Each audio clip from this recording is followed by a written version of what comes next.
안녕하세요. 저는 새 아이의 엄마입니다. 저희는 속도 위반으로 결혼을 했어요. 아이를 가졌었고, 당시 서로를 깊이 사랑하고 있었습니다. 당연히 이미 결혼 얘기가 서로 오가고 있던 상황에 제가 임신을 하게 되었다는 사실을 알게 되었죠. 제 임신은 결혼 선물이 되었고, 저희 양가의 축복 같은 존재였습니다. 더욱 축하를 받았던 이유는 뱃속에 쌍둥이가 임신되어 있었기 때문이에요. 일란성 쌍둥이로 딸아이 2명이었죠. 현재 딸들은 초등학교에 다니고 있습니다. 처음 쌍둥이를 육아를 하고 있었을 때 무척 힘들었어요. 정말 많이 울고 그랬거든요. TV에서 누군가가 그러더군요. 쌍둥이의 육아는 힘든 것이 2배고 행복한 것이 4배로 돌아온다고 말이에요. 정말 그 말 딱 그대로였어요. 쌍둥이를 육아하는 도중에 정말 힘들고 지치는 순간들이 많이 있었지만 그럼에도 불구하고 아이들이 하루가 다르게 쑥쑥 커가는 모습을 보고 있으면 너무 행복했거든요. 저희 부부의 가족 계획도 아이는 2뿐이었기에 만족스러웠기도 했죠. 그런데 어느 날 제가 입맛이 바뀌어 있더군요. 생전 좋아하지도 않았던 생크림 케이크가 먹고 싶어 눈에서 눈물이 나기도 했고 기분이 하루에도 수십 번은 오르락내리락 했습니다. 그리고 제가 원래 아침은 굉장히 가볍게 먹는 식습관을 유지하는데 어느새 보니까 아침에 삼겹살을 구워 먹고 있는 제가 보이더라고요. 마치 쌍둥이를 임신했을 때처럼 말이에요. 머리를 굴려 곰곰이 생각해 보는데 저는 한 달에 한 번 하는 마법의 주기가 정말 잘 맞거든요. 그런데 한 달을 아예 걸은 것 같더라고요. 설마 하는 심정으로 약국으로 달려가서 임신 테스트기를 왕창 사왔었죠. 역시나 임신이 맞더라고요. 예상치도 못했고 원했었던 임신은 아니었지만 제 뱃속에서 새로운 생명이 또 자라고 있다는 사실이 문내 감격스럽기까지 했습니다. 딸아이들이 7살이 되었을 때 임신을 했거든요. 남편은 눈물을 흘리며 기뻐했고 딸아이들도 제 주위를 빙글빙글 돌면서 아기는 대체 언제부터 볼 수 있는 거냐며 기대에 찬 눈빛으로 저를 반짝반짝 올려다봤습니다. 정말 행복했죠. 누나가 된다는 사실에 아이들은 남다른 책임감까지 느끼기 시작했어요. 제가 어허, 의젓한 누나는 밥 먹다 중간에 그런 짓 안 하는데? 하면 아이들은 언제 자기들이 말썽을 부리고 말을 안 들었냐는 듯 의젓한 누나를 흉내내려고 노력하곤 했습니다.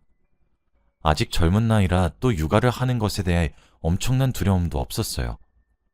쌍둥이까지 제가 길러냈는데 아이 하나쯤이야. 이런 마음이었죠. 양가의 임신 소식을 알렸을 때도 정말 많이 좋아해 주었습니다. 임신 초기에 유산의 위험이 있어 꽤 오랫동안 숨기다가 말을 했었거든요. 심지어 이번에 임신을 하게 된 아이는 남자아이라 양가에서 더 기뻐하셨어요. 원래 남매를 낳아야 한다고 하시면서요. 제 남편은 동네에서도 소문이 자자한 딸 바보의 애처가예요. 제가 임신을 하게 되면서 저를 무슨 유리구슬 다루듯 대하기 시작했죠. 아무래도 임신을 한 상태라 더욱 조심스럽게 저를 대하는 것이 너무 좋아서 일부러 끙끙거려 보기도 하면서 신혼 분위기를 물씬 냈습니다. 딸 쌍둥이는 태동부터 장군감이어서 제가 임신 기간 동안 정말 고생을 많이 했었는데 우리 아들은 벌써부터 엄마 걱정이 태산인 건지 뱃속에서도 그저 얌전하더라고요. 그렇게 뱃속에 아이를 품은 지 10개월이 지나자 출산이 코앞으로 가까워지게 되었고 저는 출산을 위해 입원을 하게 되었습니다. 유도분만을 통해 아이를 자연분만하는 데 성공했고 예쁜 왕자님은 그렇게 제 품으로 들어오게 되었죠. 꼬물거리는 손가락부터 저를 쏙 빼닮았더라고요. 어찌나 예쁘던지 눈에 넣어도 아프지 않을 것 같았습니다. 하지만 출산을 하는 도중 제 몸이 너무 많이 상해버렸고 산후조리와 함께 몸조리를 다른 산모들에 비해 조금 오래 하게 되었어요. 남편은 그 사이에 혼자 집에서 쌍둥이들을 케어했죠. 주말에만 제가 있는 조리원에 찾아와 아들과 동생이 될 아이를 구경하고 집으로 돌아갔습니다. 그렇게 출산 후 약 한 달을 꼼짝없이 침대에 누워 조리를 했어요. 그리고 조리원을 퇴소해 집으로 돌아왔습니다. 하지만 이미 제게 쌍둥이 딸 아이들이 있었고 그 아이들을 케어하면서 신생아를 동시에 케어하는 것은 정말 지옥 같은 난이도였죠. 사실 딸아이들은 너무 장군감이었고 아들이 너무 순했어요. 누워있는 신생아인 제 아들은 조리원에서도 순하다고 소문이 날 정도였거든요. 사실 아들이 그렇게 순해서 제가 힘들다는 것이 거기서 끝났지. 아들도 예민했으면 정말 정신을 잃었을 정도였죠. 시댁과 친정에서도 제가 너무 많이 힘들어하니까 아이 셋의 육아를 도와주고 싶어 하셨으나 저희 집의 사정을 도와주실 시간적 여유가 양가 모두 없었습니다. 그래서 그 대신으로 저희 집에 시댁과 친정에서 금전적인 지원을 조금 해주셔서 그 돈으로 산후도우미를 부르기로 결정했어요. 경제적으로 돈의 지출은 많아질 수 있겠지만 제가 정말 딱 죽겠다 싶을 정도로 힘이 들어서 제가 먼저 잘못되겠다는 생각이 들 정도였거든요. 그래서 저희는 지인들에게 추천받은 산후도우미 업체에 연락을 했고 저희 집에 산후도우미가 오게 되었습니다. 저희가 고용한 산후도우미는 산모와 신생아를 케어하고 저희 집 가사를 지원해주는 서비스였어요. 물론 비용은 꽤 많이 비쌌습니다. 비용이 많이 비싸 오랜 시간을 부를 순 없었지만 그래도 그 도움을 주시는 몇 시간 동안은 제가 숨통이 트이니까 해볼만 했죠. 그렇게 시간이 흘렀어요. 아들이 태어났을 때 딸아이들은 초등학교에 갓 입학을 했었던 때였죠. 아이를 출산을 한 후에도 의사 선생님께서는 저는 자주 걷는 운동을 하셔야 한다고 추천을 해서 쌍둥이들의 등하교를 제가 손을 잡고 데려다 주었다가 데리러 가는 식으로 나름 생활용 운동을 하고 있었거든요. 여느 때와 다름없이 딸아이들의 손을 양손에 하나씩 잡고 아이들을 학교에 데려다 주러 가는 길이었죠. 교문 앞에 다 와서 아이들과 빠빠이하며 손을 흔들고 집으로 돌아가려는 그때 갑자기 남편에게 전화가 한 통 걸려왔습니다. 원체 자주 전화를 걸어오는 남편이라 그때도 별 대수롭지 않게 여보세요 하며 전화를 받았죠. 그런데 전화기 너머 들리는 남편의 목소리는 다급해 보였고 횡설수설해 보였습니다. 저도 덩달아 마음이 조급해졌고 남편을 다그치며 설명을 요구했어요. 그런데 세상에 남편에게 들려왔던 전화 속 진실은 정말 끔찍한 수준이었습니다. 사실 저희 부부는 집에 가정용 CCTV가 거실과 아이들의 공부방에 설치가 되어 있어요. 저희 남편의 딸 사랑이 만들어낸 것이죠. 아무래도 아이가 둘인지라 저는 임신 후 결혼과 동시에 직장을 그만두고 가정주부로 전향을 했습니다. 저희 부부 둘 다 아이를 키우는 데 있어 최대한 부모 손에서 아이를 기르자는 것이 육아 신념이어서 합의가 된 사항이었죠. 하지만 남편의 외벌이로 저희 식구를 건사하기 위해서는 남편이 정말 열심히 일을 해야 했어요. 야근 수당을 받기 위해 야근을 자처해야 할 정도였죠. 다행히 남편의 벌이는 남들보다 많이 받는 수준이기도 하고 남편이 재테크도 무척 잘해서 경제적 어려움은 없었습니다. 하지만 남편이 일을 하면서 가장 크게 겪게 된 어려움은 자신이 사랑하는 아이들의 얼굴을 평일엔 항상 자는 모습만 지켜봐야 된다는 것이었어요.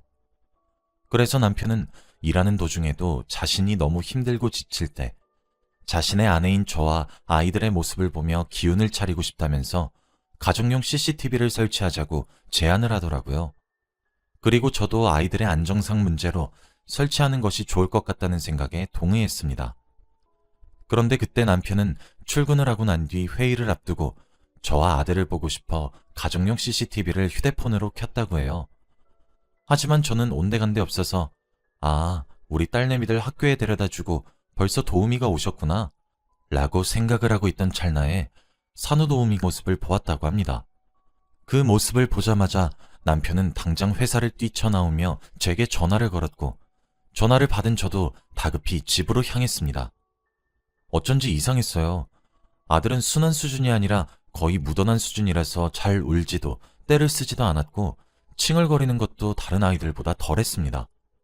처음엔 발달이 늦은 것은 아닌가 걱정했었는데 타고난 천성이 순하다고 하시더라고요. 조리원에서도 저희 아들이 가장 수월하다고 할 정도였으니 말 다 했겠죠.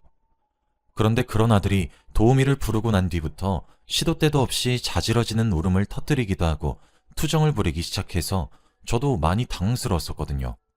이미 산후도우미가 오기 시작한 지 일주일도 넘게 흐른 상태에서 남편이 우연한 기회로 보게 된 것이었어요.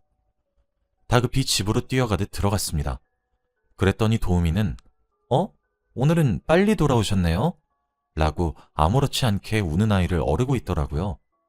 제가 도착하고 몇 분 지나지 않아 남편도 다급히 집으로 뛰어들어왔죠. 저는 도우미로부터 제 아이를 바로 뺏어들어 제가 안았어요. 남편은 머리끝까지 화가 나 있었고 저는 눈물밖에 나오지 않았죠. 남편은 가정용 CCTV가 거실에 달려 있었다는 사실을 밝히면서 방금 도우미인 당신이 하고 있었던 모든 사실을 알고 왔다며 경찰을 부르겠다고 화를 내기 시작했어요. 저희 남편이 저와 아이들에겐 정말 다정하고 큰 소리 한번 내지 않지만 진짜 무서운 사람이거든요. 경찰을 부르기 위해 남편이 전화기를 꺼내들자 도우미는 바로 다급히 무릎을 꿇고 빌기 시작했어요. 사장님, 사모님, 한 번만 용서해 주세요. 대신 지금까지 결제하신 금액 전액 환불해드리고 그 기간 동안 도우미는 공짜로 해드릴게요. 네? 제가 정말 미쳤나봐요. 정말 죄송해요. 라며 머리를 쿵쿵 바닥에 찌우며 저희에게 싹싹 빌기 시작했고 남편은 그런 도우미를 저희 집안에서 무식하게 끌어냈습니다. 놀란 가슴을 진정시킨 뒤 아이를 병원에 데리고 가서 진료를 했어요. 엑스레이도 찍고 할 수 있는 검진이란 검진은 다 한 것 같습니다.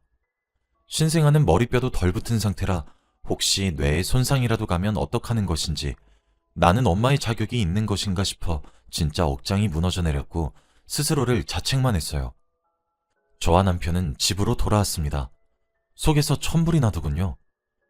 어차피 저희가 현재 도우미를 부르기 시작한 지 일주일이 조금 넘었지만 그간의 영상들이 다 녹화가 되어 있었기 때문에 저와 남편은 컴퓨터로 영상들을 보기 시작했습니다. 정말 그동안 아무것도 몰랐던 저와 남편은 아들에게 얼마나 죄스러웠는지 몰라요. 도우미는 제가 아이들을 등교시켰던 그 순간이나 제가 아이를 도우미에게 맡기고 방으로 들어가 낮잠을 자는 순간처럼 제가 아이 곁을 비웠을 때엔 무슨 인형이나 짐짝을 다루듯이 다뤘더군요. 저는 차마 끝까지 녹화된 영상을 볼 수 없었어요. 가슴이 찢어지는 마음이 딱 이런 기분이구나 싶었습니다. 저희는 당장 그 악마도 고개를 저을 도우미를 고소하기로 했어요. 가정용 CCTV가 이렇게 도움이 된다니 좋은 건지 나쁜 건지 알 수가 없었죠. 남편은 바로 회사의 사정을 얘기한 후 연차를 냈습니다. 다음 날이 되었죠. 제가 정말 기가 막혔던 이유가 뭔지 아십니까? 선물용 과일 세트를 하나 사서 저희 집 초인종을 누른 도우미의 얼굴 때문이었습니다. 저는 어이가 없었고 문을 열지 않으려고 했지만 남편은 괜찮다는 듯 제 어깨를 두어 번 토닥이고는 문을 열어주었어요. 도우미는 그깟 것들의 사과의 선물이라며 저희에게 제발 받아달라고 허리를 숙였고 한 번만 봐달라고 싹싹 빌기 시작했습니다. 솔직히 진짜 한 대 치고 싶었어요. 제가 몸이 성했다면, 아이를 안고 있지 않았다면 분명 뺨을 내려쳤을 겁니다.